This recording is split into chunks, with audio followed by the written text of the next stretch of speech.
우리나라 사람들은 대체로 정이 많고 눈물이 많습니다. 또 아픔과 상처가 있는 사람도 많습니다. 옛날에는 한이 있다고 그렇게 했죠. 고난을 많이 받은 민족이기 때문일 것입니다. 그래서 우리나라 사람들에게는 예수님의 고난을 깊이 생각하며 동참하는 고난주간이 정서적으로 더 잘 맞을 것 같습니다. 교회에서도 우리가 기뻐 찬송하는 것보다는 울면서 기도할 때 더 은혜를 받는 것 같이 느껴질 때가 많습니다. 그래서 우리 마음속에서 주님은 계속 고난 받으셔야 하고 계속 죽어 계셔야 하고 우리는 계속 울어야 하고 이것이 어쩌면 우리에게 더 잘 맞을지도 모르겠습니다. 그러나 예수님은 죽음 가운데 계속 계시지 않고 무덤 속에 계속 계시지 않고 부활하셨습니다. 할렐루야. 오늘 본문 5절에서 천사가 묻지 않습니까? 어찌하여 살아있는 자를 죽은 자 가운데서 찾느냐? 여러분, 우리 신앙은 어떤 신앙입니까? 살아있는 자를 죽은 자 가운데서 찾고 있는 신앙입니까? 또 요한복음 20장 21절에 마리아가 무덤 밖에서 울고 있는데 흰옷 입은 두 천사가 이르기를 어찌하여 우느냐 물었습니다. 그러니까 여러분, 계속 고난주간에만 머물러 있지 마시기를 바랍니다. 예수님은 다시 살아나셨습니다. 할렐루야. 지난 주간에 우리는 고난주간 새벽 기도회를 가졌습니다. 그래서 한 주간 동안 저는 매일 예수님의 고난과 십자가에 관한 말씀을 준비하였습니다. 그러면서 동시에 다음 주일, 그러니까 오늘이지요, 다가오는 부활절에 대한 말씀을 또한 계속 준비해 왔습니다. 그러니까 예수님의 고난과 죽으심에 대해 묵상하면서 같은 날에 이어서 예수님의 부활에 관해 또 말씀을 상고한 것입니다. 그러면서 생각했습니다. 이것이 그리스도인의 삶이로구나. 예수님의 십자가와 부활을 함께 보는 신앙입니다. 이것이 기독교의 양대 진리요 복음의 두 핵심입니다. 바로 십자가와 부활, 이 두 복음의 기둥 위에 기독교가 서 있습니다.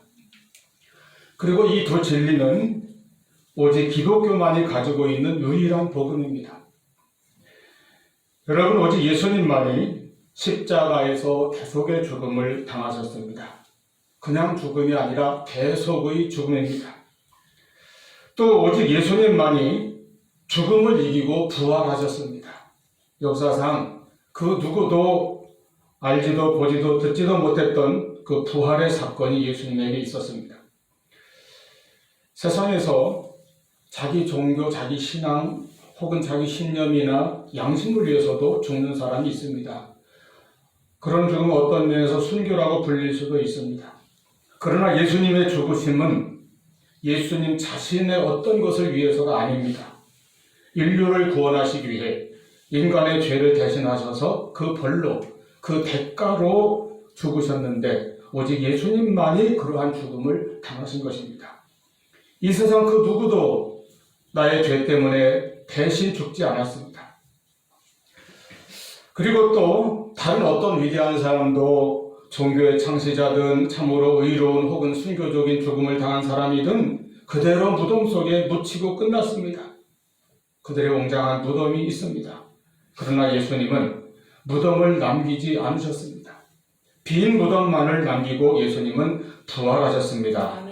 그러므로 십자가와 부활, 이 두 진리는, 이 두 복음은 오직 기독교에만 존재하며 기독교만이 가르치고 주장하고 전파하는 복음입니다. 예수님의 부활은 역사적 사실이며 예수님의 부활이야말로 기독교와 교회의 출발점이라고 할 수 있습니다. 천사의 말과 같이 주님은 죽은 자 가운데 계시지 않습니다. 죽은 자 가운데서 찾을 수 없습니다. 주님은 살아나셨습니다. 초대교회 때는 매 주일이 부활절이었습니다. 안식일이 구약의 토요일에서 오늘날의 주일로, 일요일로 옮겨진 것도 주님께서 바로 부활하신 날이 이 날이었기 때문입니다. 그래서 우리는 일요일을 주의 날, 주님의 날 주일이라고 하여서 주일이라고 부릅니다. 주님께서 부활하신 날이기 때문입니다. 그래서 우리는 1년 52주 주일을 매주 사실은 부활절로 지키고 모이는 것과 마찬가지입니다. 초대교회 성도들은 그 혹독한 고난과 핍박을 받을 때에 하나님의 아들 우리 주님 예수께서도 고난 당하셨다는 것을 마음에 다시 새겼습니다. 그러면서 함께 고난을 이기고 그 고난을 통해 예수님의 고난에 동참하려 했습니다. 그뿐만 아니라 그들은 순교를 당하는 그 순간에도 예수님께서 부활하신 것을 믿으며 그 부활의 생명에 함께 참여할 것을 믿기 때문에 죽음의 두려움도 이겨낼 수 있었습니다.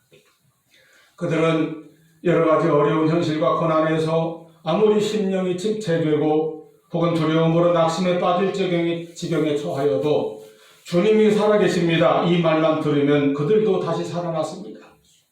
주님이 다시 살아나셔서 우리와 함께 하십니다. 이 말을 품고 그들은 인내하였고 승리할 수 있었습니다. 여러분, 그와 같이 주님은 살아계셔서 우리 가운데 역사하십니다. 부활하신 주님이 지금 나와 함께 하심을, 나의 삶을 인도해 가심을 믿으시기를 바랍니다. 내가 항상 선하고 의롭고 또 능력 있게 신앙생활 뜨겁게 열심히 잘해서 그럴 때만 부활의 주님이 나와 함께 하시는 것이 아닙니다. 예수님의 부활은 역사적인 사실이며 시대를 뛰어넘는 하나님의 진리이기 때문에 지금 나의 어떤 상태나 나의 능력이나 또는 나의 연약함이나 실패 같은 것과는 전혀 관계가 없습니다. 예수님은 부활하셨고 분명히 부활하신 그 주님이 지금 우리와 함께 하시고 우리 안에 살아계시기 때문입니다. 그래서 오늘날 힘겹게 인생을 살아가고 있는 우리 성도들에게 여러 가지 어려운 문제로 고통당하고 있는 그리스도인들에게 부활하신 주님은 항상 함께 하시는 것입니다. 우리는 먼저 예수님의 부활이 역사적 사실임을 분명히 알고 분명히 그 믿음을 가져야 하겠습니다. 예수님은 살아나셨고 무덤은 비었습니다. 이 일은 인류 역사상 전무후무한 유일한 사건이기 때문에 어떤 사람들은 믿지를 못합니다. 왜냐하면 이전에 그 어디에서도 그 어떤 시대에도 그 누구에게서도 일어난 적이 없기 때문에 달리 설명할 수도 비교할 수도 없고 해석할 수도 없는 유일한 사건이기 때문입니다. 이것을 우리는 분명한 역사적 사실로 믿는 믿음을 먼저 가져야 합니다. 예수님은 살아나셨고 그 후에 40일을 이 땅에 계시면서 11번이나 여러 사람들에게 부활하신 그 모습을 나타내 보이셨습니다. 그래서 초대교회 당시에는 예수님의 부활을 직접 목격하고 부활하신 주님을 만났던 많은 증인들, 목격자들이 있었던 것입니다. 11번 가운데 5번은 부활하신 당일에 제자들에게 혹은 여인들에게 나타나신 것이고 한 번은 일주일 후에 도마가 제자들 모여있을 때 빠져 있었던 도마가 함께 있는 그 자리에 또 한 번 찾아오셨고 5번은 그 40일 동안 여러 차례 여러 장소에서 엠마오로 가는 두 제자라든가 호숫가에 다시 고기 잡으러 간 제자라든가 예수님의 육신의 형제 야고보라든가 500의 형제들이라든가 여러 성도들 앞에 다양한 장소에서 다양한 모습으로 다양한 사람들에게 부활하신 모습으로 나타내 주셨습니다. 그래서 사도행전 1장 3절에 그가 고난받으신 후에 또한 그들에게 확실한 많은 증거로 친히 살아계심을 나타내사 40일 동안 그들에게 보이시며 하나님 나라의 일을 말씀하시니라 기록하였습니다. 그러므로 예수님의 부활은 제자들이나 초대교회가 생각해낸 단순한 이야기이거나 그저 그들만의 신앙 고백이 아닙니다. 이는 역사적 사실이고 그리고 예수님의 부활은 우리 기독교와 교회의 복음이요 우리 모든 그리스도인들에게 기쁜 소식이 되고 있는 것입니다. 우리는 오늘 이 귀한 부활절 아침에 좀 더 구체적으로 어떤 의미에서 부활이 복음이고 부활이 우리에게 기쁜 소식이 되는가를 살펴보면서 부활의 은혜가 우리에게 더욱 임하기를 바랍니다. 첫째, 예수님의 부활은 우리의 모든 죄에 대하여 사함받았다는 확신을 주는 복음입니다. 그래서 이 부활은 우리 구원의 완성이요 우리 구원에 대한 확신을 주는 복음이 되는 것입니다. 여러분, 예수님께서 우리의 모든 죄를 담당하시고 대속하신 은혜를 우리가 압니다. 그런데 우리의 죄 때문에 고난받으시고 우리의 죄에 대한 대가로 십자가에서 죽으신 그 예수 그리스도께서 다시 살아나셨다는 것은 예수님이 담당하신 우리의 죄가 과연 분명히 다 사해졌다는 것을, 해결되었다는 것을 증명해주는 사건인 것입니다. 구약시대 성도들은 어떻게 죄사함을 받았습니까? 우리가 아는 대로 제사를 통해서 죄사함을 받습니다. 죄를 지은 백성이 자기 죄 때문에 자기 대신해서 희생당할 그 짐승을, 소나 양이나 비둘기 같은 희생의 제물을 가지고 오면 제사장이 그 제물로 제사를 드려서 하나님의 용서를 받았습니다.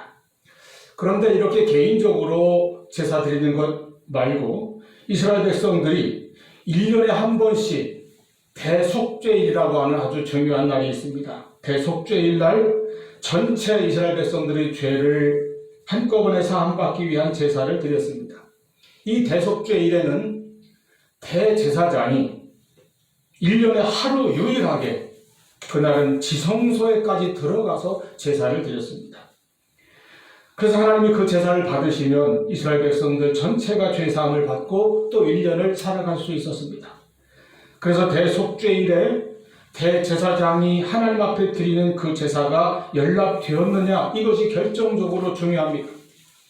이 연락됐다고 하는 증거가 뭔가 하면 그 제사를 집례한 대제사장이 지성소에 들어갔다가 살아서 나오는 것입니다.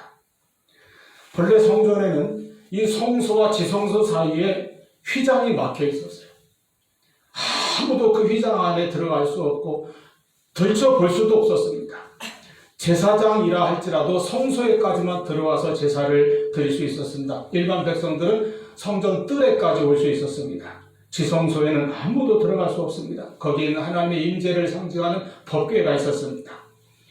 함부로 들여다보기만 해도 죽음을 면치 못합니다. 그런데 대속죄일에 자신을 먼저 정결하게 한 대제사장이 혼자 지성소 안에까지 들어갑니다. 모든 백성들의 죄를 사함받기 위한 제사를 드리기 위해서 들어가는 것입니다. 그래서 지성소 밖에서 지금 우리 대제사장이 우리 민족 전체를 위하여 하나님 앞에 죄사함을 받으려고 드리는 이 제사를 드리고 있는 대제사장이 살아있느냐, 이걸 어떻게 확인하는가 하면은 바로 방울소리입니다. 대제사장이 1년에 하루 이 지성소에 들어갈 때에는 옷에 방울을 달고, 끌리도록 방울을 달고 발목에는 긴 밧줄을 메고 걸어 들어갑니다. 그래서 대제사장이 그 안에서 이렇게 제사를 드리면서 움직일 때마다, 걸어질 때마다 방울 소리가 들려요. 그러면 살아있는 겁니다. 만약에 그 소리가 뚝 멈추고 오랫동안 멈추면 그의 제사가 받아들여지지 않고 대제사장이 죽은 겁니다. 그러면 아무도 그 안에 감히 들어갈 수 없으니까 발목에 매어있는 밧줄을 당겨서 시체를 끄집어내는 거예요. 그리고 그 대제사장이 그렇게 죽어나왔다면 그들의 죄는 사함받지 못한 것입니다. 그들의 제사가 하나님께 받아들여지지 않은 것입니다. 그래서 지성소 밖에 있는 다른 제사장들과 모든 백성들은 그 소리에 귀를 기울여요. 대제사장 옷에 달려있는 방울 소리가 딸랑딸랑 이렇게 은은하게 들려오면, 아, 하나님께서 우리 대제사장이 드리는 제사를 받고 계십니다. 하나님께서 우리 모두의 죄를 사해 주시는구나, 용서해 주시는구나. 그리고 제사를 다 마치고 그 대제사장이 살아서 걸어 나오면, 할렐루야, 하나님 감사합니다. 우리 죄를 용서하시고 이제 우리 민족이 또 1년 동안 살 수 있는 은혜의 백성이 되었습니다. 그렇게 감사하는 것입니다. 이렇게 감사하는 것이 뭡니까? 대제사장이 살아나왔다는 것은 하나님께서 그 제사를 받으신 것이고, 그러므로 자기들의 모든 죄가 사함을 받았다는 것이기 때문입니다. 여러분, 제가 좀 길게 구약의 배경을 설명드렸습니다만 히브리서 2장 17절에 그는, 예수님을 가리키는 거예요. 그리스도는 하나님의 일에 자비하고 신실한 대제사장이 되어 백성의 죄를 속량하려 하심이라 말씀하였습니다. 또 히브리서 4장 14절에도 그러므로 우리에게 큰 대제사장이 계시니 승천하시니 곧 하나님의 아들 예수시라 말씀합니다. 예수님이 우리의 대제사장이시라는 말씀입니다. 이렇게 우리의 대제사장으로 오신 예수님께서 주님의 그 거룩한 보혈을 제물로 가지고 하나님 앞에, 하나님의 지성소 앞에, 하나님의 보좌 앞에 나가셨습니다. 자기의 생명을 하나님께 드리면서 이 피는 나를 믿는 모든 백성들의, 모든 성도들의 죄를 씻는 나의 피입니다 하고 하나님께 드린 것입니다. 그리고 죽으신 겁니다. 희생제사로 죽으셨습니다. 그런데 놀랍게도 3일 만에 그 죽으셨던 예수님을 하나님은 다시 살리셔서 우리에게 부활의 주님으로 보내셨습니다. 예수님이 휘장을 열고 걸어 나오신 것입니다. 그러니 이 의미가 무엇입니까? 예수 그리스도를 믿는 모든 사람들, 예수님을 하나님의 아들로 믿고 나의 구원자로 믿는 모든 사람들의 죄는 이제 이 순간 이후로 다 씻어졌고 용서받았고 사함받았고 우리는 하나님의 백성이 되었고 영광의 백성이 되었다고 하는 것을 선포하는 것이 바로 다시 사신 주님의 부활입니다. 그러니까 부활이 복음입니다. 그래서 부활이 복음인 거예요. 로마서 4장 24절에 예수는 우리가 범죄한 것 때문에 내어줌이 되고 십자가에 내어주셨다는 것이죠. 또한 우리를 의롭다 하시기 위하여 살아나셨느니라. 할렐루야.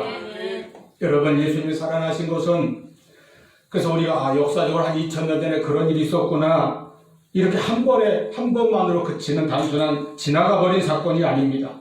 주님은 오늘도 우리를 위한 대제사장이 되어주시고 또한 우리를 위한 유월절의 어린이 양이요 희생의 제물도 되어주셨습니다. 그 예수님께서 드리신 십자가에서 드리신 그 대속의 제사를 하나님께서 받으시고 우리의 죄를 사하시며 우리를 구원해 주셨다고 하는 증거가 바로 예수님의 부활입니다. 그러니 그 십자가와 복음을 믿는 그리고 부활의 복음을 믿는 모든 사람들의 죄는 이제 용서된 것입니다. 마귀의 공격과 정죄는 박살이 나버렸습니다. 이것을 선포하는 것이 예수님의 부활입니다. 그리스도 안에 있는 자에게는 결코 정죄함이 없나니 그래서 부활이 복음인 것입니다. 고린도전서 15장 17절 19절 말씀에 그리스도께서 다시 살아나신 일이 없으면 너희의 믿음도 헛되고 너희가 여전히 죄 가운데 있을 것이요 또한 그리스도 안에서 잠자는 자도 망하였으리니 만일 그리스도 안에서 우리가 바라는 것이 다만 이 세상의 삶뿐이면 모든 사람 가운데 우리가 더 불쌍한 자이라 말씀하였습니다. 그리고 20절 그러나 이제 그리스도께서 죽은 자 가운데서 다시 살아나사 잠자는 자들의 첫 열매가 되셨도다. 할렐루야. 주님이 다시 살아나셨기 때문에 우리의 믿음이 참 믿음이 될 수 있는 것이고 주님이 다시 살아나셨기 때문에 마귀가 더 이상 우리를 정죄하지 못하는 것이고 주님께서 다시 살아나셨기 때문에 우리는 이 땅을 넘어서 영생과 천국의 구원을 받고 누리고 소유하게 된 것입니다. 그래서 주님의 부활은 복음입니다. 여러분, 예수님 다시 사셨습니다. 이 예수님을 믿으면 죄에서 해방됩니다. 예수님을 믿으면 우리가 영생을 얻습니다. 그래서 예수 그리스도의 부활이 복된 소식이요 복음이요 기쁜 소식이 되는 것입니다. 두 번째로 예수님의 부활은 낙심과 좌절에 있는 자에게 소망을 주는 복음입니다. 예수님께서 잡히시고 재판을 받으시고 십자가에 마침내 달려 돌아가신 후 제3일이 될 때까지 무덤에 묻혀있는 그때까지 제자들과 예수님을 믿고 따르던 모든 사람들에게는 말할 수 없는 슬픔과 오직 낙심과 좌절뿐이었습니다.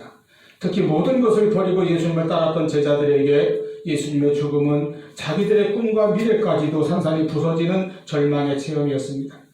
그런 제자들에게 예수님의 부활은 참된 소망을 회복시켜주는 좋은 소식, 복음이었던 것입니다. 예수님의 부활은 그저 단순한 하나의 사건에 대한 뉴스가 아닙니다. 자기들의 전 인생을 바꿔놓은 생명의 기쁜 소식이었습니다. 그렇기 때문에 제자들이 변화된 거예요. 여러분, 부활 이전의 제자들의 모습과 부활 이후의 모습이 얼마나 달라졌습니까? 사람이 그렇게 바뀔 수 없는 것이거든요.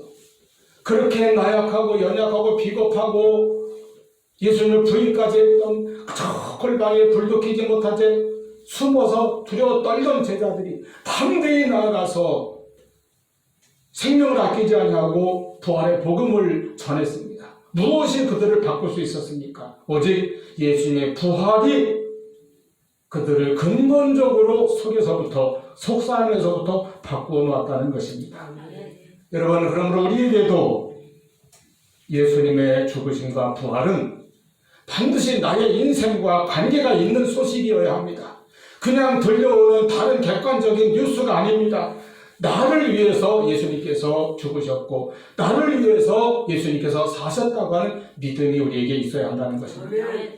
예수님께서 나를 위하여 나의 죄 때문에 십자가의 고난과 죽음을 당하셨다는 믿음과 그에 대한 확고한 고백이 있어야 합니다.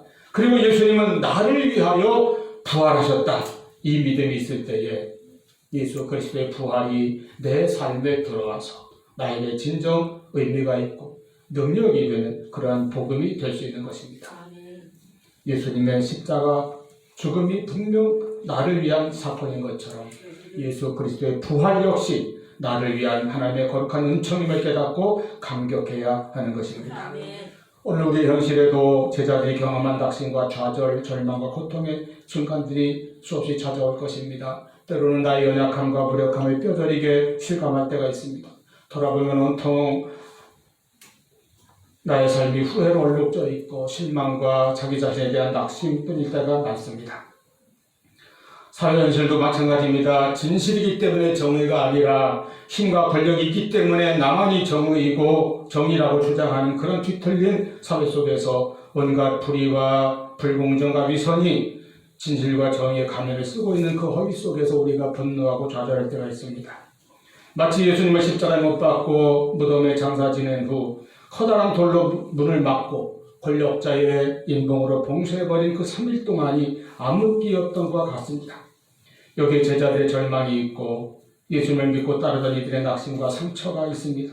그런데 여러분 3일 후에 예수님께서 십자가에 죽으셨던 그 예수님께서 다시 살아나심으로 그 모든 죄와 거짓과 불의에 대하여 승리하셨음을 선포하셨습니다. 이 3일 후에는 죽음이 새 생명으로 바뀌었습니다. 절망이 소망으로, 좌절과 낙심이 회복과 용기로 새 사람으로 바뀌어지는 새 역사가 시작되는데 이 변화가 3일 만에 일어났다는 것입니다. 여러분, 예수님의 부활로 세상이 바뀌고 역사가 바뀌고 무엇보다도 제자들이 바뀐 것처럼 우리 자신이, 나 자신이 분명히 바뀔 수 있는 것을 믿으시기를 바랍니다. 이 사실을 모르는 사람들은 늘 두려워하고 인생의 지면들을 허덕이며 늘 고통 가운데 빠져 있습니다. 늘 스스로를 비참하게 생각합니다. 왜냐하면 지금의 이 고통이, 지금의 이 실패가, 지금의 나의 연약한 이 형편없음과 넘어지는 잘못되는 이 모습이 언제 끝날지를 모르니까요. 이 실패와 연약함이 늘 나에게 계속될 것 같은 그런 답답함과 낙심되는 마음을 가지고 살 때가 있습니다. 그러나 여러분, 예수님의 십자가와 부활의 그 3일 후의 이 변화를 우리가 믿고 경험한다면 주님의 죽음의 십자가에서 부활의 영광으로 분명히 나아가는, 당당히 나아가는 그런 믿음을 우리도 가질 수가 있는 것입니다.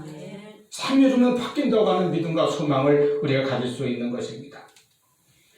그러므로 우리가 어떤 좌절과 실패와 쓰라린 자기의 허물과 약함을 인하여 고통받고 있다 할지라도 그것이 언제까지나 지속되는 것이 아닙니다. 부활하신 예수님이 찾아오시면 부활하신 그 예수님을 만나고 믿고 영접하고 의지하면 우리에게도 부활의 주님의 그 능력이 임할 것입니다.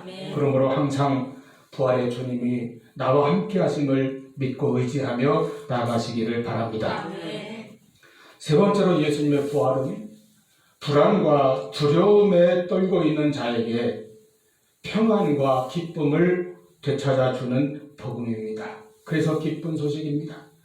부활하신 예수님께서 마리아에게 또는 문을 걸어 잠그고 어두운 방에 떨고 숨어있는 제자들에게 부활하신 모습을 나타내 보일 때에 그 첫 마디가 무엇이었습니까?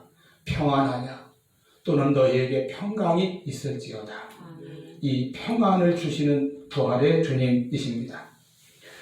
인간에게는 근본적으로 불안과 두려움이 있습니다. 누구에게나 있습니다. 인간은 유한함에 연약하기 때문입니다. 지난날의 실패가 있기 때문이며 현재의 약하고 부족한 모습이 있기 때문이며 앞날을 알지 못하기 때문입니다.